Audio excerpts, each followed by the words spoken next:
সাদা চামড়া এড়ে ভারতীয় ফুটবলকে শেষ করে দিচ্ছে। বিদেশি ফুটবলের কোচরা টাকা লুটছে। মলিনা তো তার একটা নিদর্শন। ইংরেজি ভারতীয় ভাষা জানে না, শুধু জানে স্প্যানিশ। খেলোয়াড়দের মধ্যে মেলবন্ধন করবে কি করে?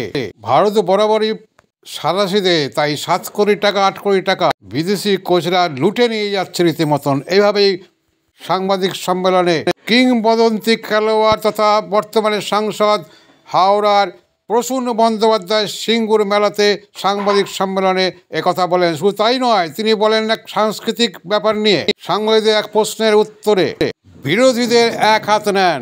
তিনি বলেন, ওরা তো ওরকমই, রাজনীতির জন্য রাজনীতি করেন, এরা ওরকমই। আপনারা দেখছেন এখন নজর ইএনসি বাংলা থেকে। আমি ডাক্তার সঞ্জয় সেন আপনাদের সামনে।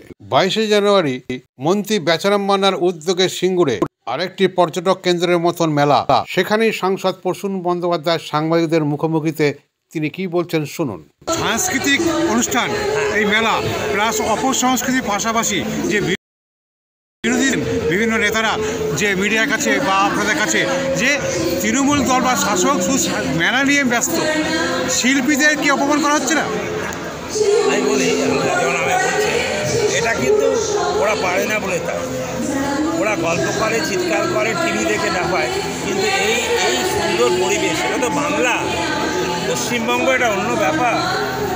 এটা সুন্দর করে মেলা হতো আমাদের ছোটোবেলা দেখেছি, আর এখন কত সুন্দর করে করছি।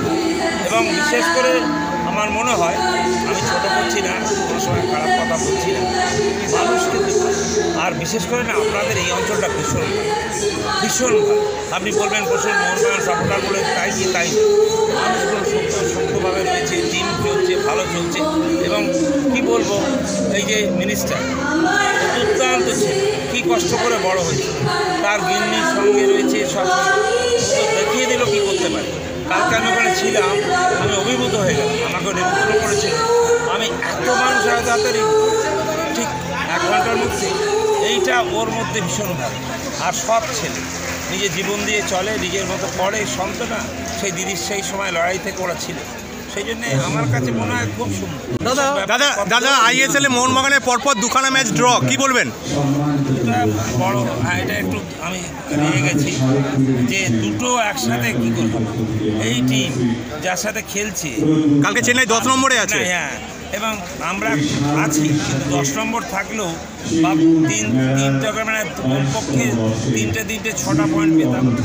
একটু পাকামি করি আমরা, অসুবিধা কি জানিস তো, আমাদের মতো প্লেয়াররা করবে না, এরা বিদেশি প্লেয়ার একটা টেকনিক পেকে দেখাবে, দেখতে ড্র হয়ে যাবে। কালকে কি তাতেও চ্যাম্পিয়ন। বিদেশি কোচ মলিনা ইংরেজিও জানে না, ভারতীয় ভাষা অন্যান্য ভাষা তো জানেই না, তাই এই অবস্থা। ভারতীয় ফুটবলের অবস্থা ততই বড়। তো একদম জানছেই না কি কোচিং করছে, ও জানেই না। আমার দুঃখ হয়, কত প্লেয়ার আছে তাদের দিয়ে করার, কারণ ইনি তো কথা বলেন স্প্যানিশ, ইংরেজিও বলতে পারে না, তো প্লেয়ারকে জানবে কি করে? এসে গেছে 7 কোটি টাকা মাইনে। হ্যাঁ, এই ভারতবর্ষ এত নরম জায়গা, সবসময় খেলোয়াড় দেখতে গেলে সাদা দেখে, ইংল্যান্ড ইউরোপ ভাবে, তা তো না। আমাদের কত সুন্দর প্লেয়ার আছে, তাদের আমরা বলতে পারি না। এবং হরিপালে আর সিঙ্গুরে যে সমস্ত সাধারণ মানুষের যে একটা অসুবিধে, রেলগেট এবং সাবওয়ে নিয়ে, এবং সিঙ্গুরের সকল মানুষজন এখন বিক্ষোভের মুখে আছে, কতটা আপনি পাশে থাকছেন সাংসদ হিসাবে? না, 100% থাকছে। তো কেন হচ্ছে, আমি কমিটি মেম্বার, আমি আবার কমিটি মেম্বার ওদের, সেই জন্য আমি তো লিখবো, বলবো, করবো, হয়ে যাবে। বিশ্বাস করা যায় না যে ভদ্রলোক বসছিলেন ওখানে, সে যেভাবে বললেন ওটা হয়ে যাবে। কারণ হচ্ছে এইটা তারা না দিল না, চিল্লি না করলে কিচ্ছু হয় না, এটা হয়ে যাবে। আমি বলছি, কেন আমি তো ফলো আপ করবো, আমি ভেতরে থাকবো। তো রেলওয়ের কি পার্লামেন্টে কি বাজেটে কি আপনারা কি এই কথাটা তুলছেন এবার? 100% এটা বেরো। দাদা মোহামেডান কি কামব্যাক করছে? আগের দিন এক্সট্রা টাইমে 2 গোল করে ড্র করেছে। হ্যাঁ, কিন্তু ভালো খেলছে, কিন্তু ওর মিডফিল্ডটা বাজে। একটু খেলার কথা বলছি যখন, আমি তো ফুটবল, মিডফিল্ডটা ভালো। আমি ওদের বলেছি মিডফিল্ডটা তৈরি করতে হবে, ওটা হৃদয়, ওই দিয়ে বল বেরোবে, সেটা কিন্তু ওরা ভুল করছে।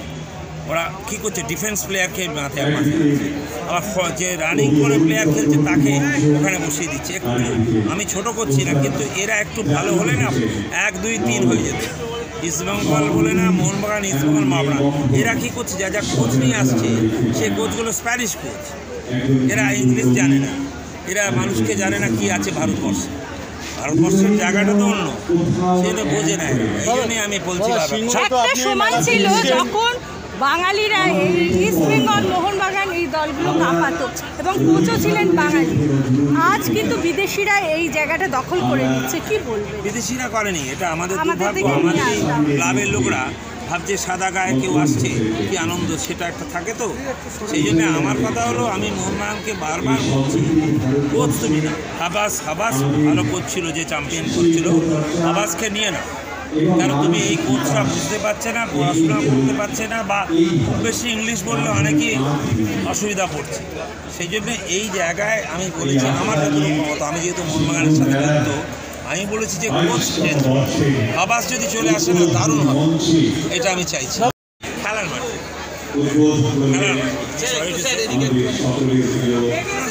মাঠে মাঠটা আমার এখন জীবন, মাঠে শুয়ে থাকি মাঝে মাঝে, ওখান দিয়ে খেলে মোহনবাগান মাঠে একটু আদর করলাম, মোহনবাগান মাঠে বাচ্চার মতো করি।